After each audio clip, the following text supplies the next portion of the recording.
next video in the series on recursion. Now in this video and the next couple of videos we'll understand about a concept called tail recursion. We'll code some more recursive problems and we'll develop a higher order function called reduce. Now this reduce is very similar to the JavaScript version of reduce function. Then we'll go into some detail about tail recursion. The first function we want to talk about is called addVec. AddVec adds all the elements of a vector. An vector is nothing but an array whose elements are numbers. So now let's see how we can do this. Now what we want to do is to be able to add all the elements of a vector. Now as usual we need to think about what's the end condition. Our end condition is again same if it is empty.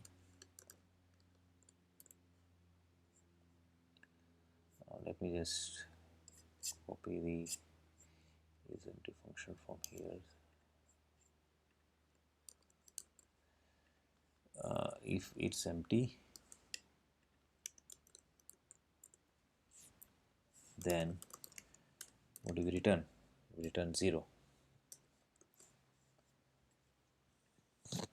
Sum is 0. If not, we get the first element and the remaining elements of the array. Now what do we need to do is we need to be able to add the first element with the remaining elements. So how do you do this? We have the first element, we need to add this to the sum of the remaining elements. Now this is nothing but we can apply the function recursively to the remaining elements. So this will give us the sum of all the remaining elements of the array, which we added to the element that we have to give us the total sum. So thus we have the recursive definition, and from the recursive definition we are arriving at a the code for the recursive function. So let's see if it works.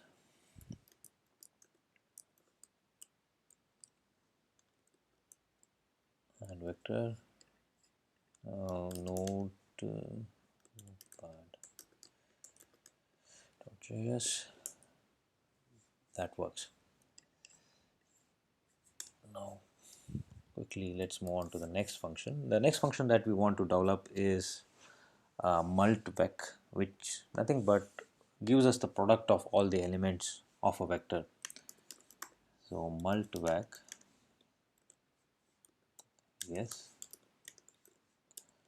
Now if you think about this, it's very similar to addVec.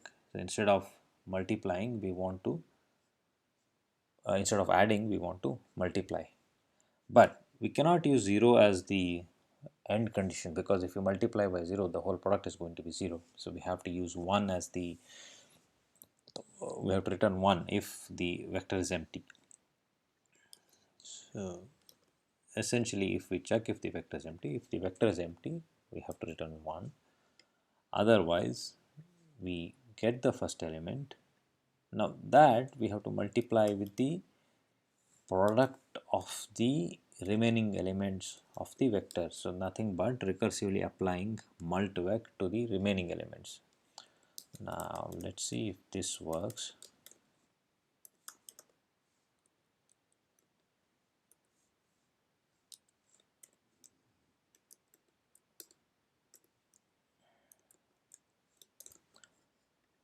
Node whatpad.js, yeah, that works.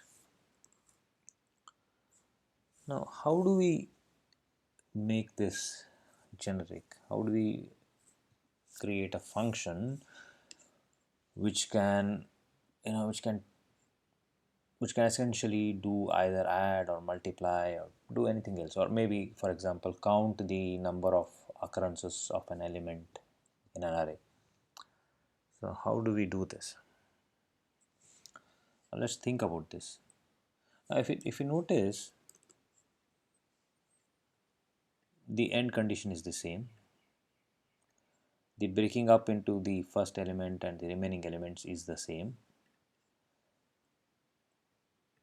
What differs is the operation that we perform. So here we take the first element, and then add to the sum of the remaining elements. Here we do the product. So how do we do this? Also, another important point to notice is that the element that we return on an end condition, the value that we return on an end condition is different. So this implies that we'll have to take that into consideration and take that as an input. So reduce, what we want is we need this array. Now we also need a function value init, which is we can call init or the seed, which we want to return if the array is empty. If the array is empty, we return the seed value. Now the next thing, as we did earlier, is to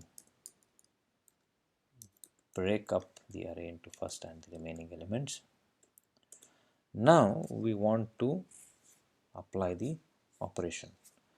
Now that we can get by accepting a function which performs that operation as an input. So thus reduce is a higher order function which takes another function as an argument. So what we want to do is we want to, now fn could either be doing addition, or fn could either be doing multiplication, or it could be counting the number of elements of an array. So it can be anything. Now what fn has to take, obviously it needs the element that it has to, the first element that it has to work on, and the remaining element that it has to add to. So for example, here add to or multiply. So here this is nothing but the sum of all the remaining elements. Here it's nothing but the product of all the remaining elements. So this forms the recursive definition. Now this gives us a hint. What we need to do is we need to supply the second argument as nothing but the reduction or the reduce of all the remaining elements of the array. So if it's the reduce of to the remaining elements xx, reduce it. Now the seed remains the same, and then the function that we want to apply also remains the same. Cool. So let's see if this makes sense. What we're saying is we have a reduce function, we have an array seed which is the initial value, and then we take the function as an argument to perform the operation.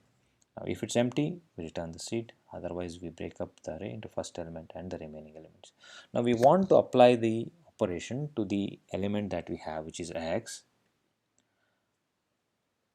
plus what we want to do is we want to reduce all the remaining elements of the array by applying the function, and then perform the operation of either multiplication or addition. Now let's see if this works.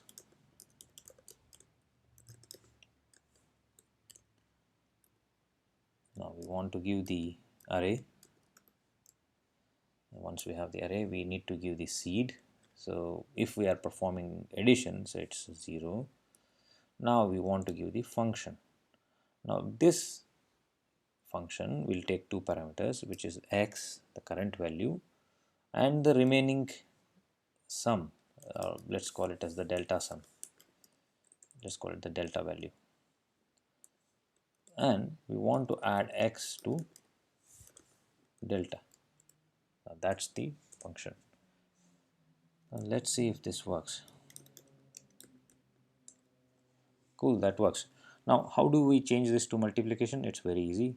Now we just change this to product and we change 0 to 1 because that's our seed value, and that works. Now this is again, we are keep coming back to this concept of externalizing what changes. So in software it's very important to externalize what changes frequently and keep constant what doesn't change. So you want to separate those two parts. So we have separated out here the operation which can change, whereas the rest of the things remain same. Thus we have our own version of the reduce function. Now let's go in a bit of detail about how this add vec or mult vec actually, or for that matter reduce, how it actually works. This is important because we need to understand this to understand the concept of tail recursion. So now let's see how this add vec is working by tracing it out.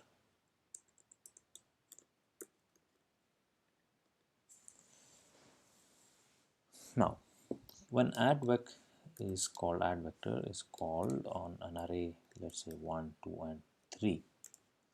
It first checks if it's empty.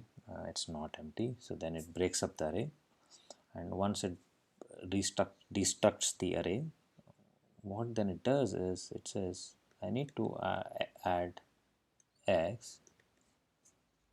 Now what does it need to add to? Now here the next value is nothing but call to a function add vec on the remaining elements. So add vec of 2 and 3.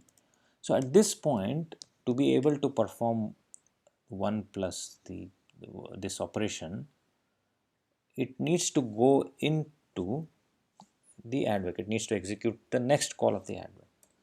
So what it will have to do is, so once it, let's say once it executes that, it needs to come back to this statement and execute this statement. At this point what the compiler does is it does a push onto the stack the address of the statement it has to come back to execute once it has computed the value. So it pushes the address of the statement. Now what's the statement? So statement is nothing but 1 plus the value is going to compute. Now recursively we end up calling add vec of 2, 3. At that point again it checks if it's empty. If it's not empty, then it's going to again destruct the array, and then it's again going to say that okay, now the first element is 2 and the remaining element is add vec of 3. So at this point to compute this value, and if it will have to call the function add vec, but once it does that it needs to come back and execute this statement. So it has to push to stack the address of the statement 2 plus, so that it can, and the value it computes, so that it can come back to the statement and execute it. Now again it's recursively invoked, the array is not empty, so it will end up saying add vec of an empty array. So again it will have to push to stack the address of the statement it will have to come back to once it has computed that value. Now at this point the array is empty, and this is where it starts to return. Now return 0. Now at here it will have to unwind the stack or pop from the stack to figure out what's the statement that it has to execute. Now what's the top statement on the top of the stack, which is nothing but this statement which it has pushed.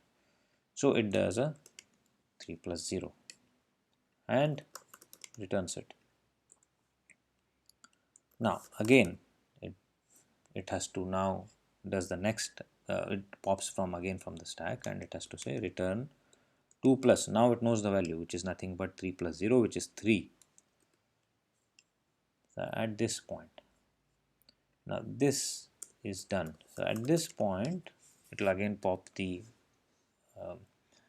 next statement to execute, and here it's nothing but 1 plus, it has computed the value which is nothing but 5, and thus it ends up returning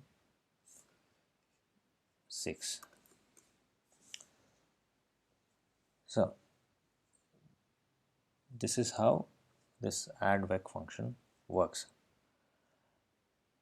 Now if you notice, or if you think about it a little bit deeper, there is another way to accomplish the function add-vec or mult-vec.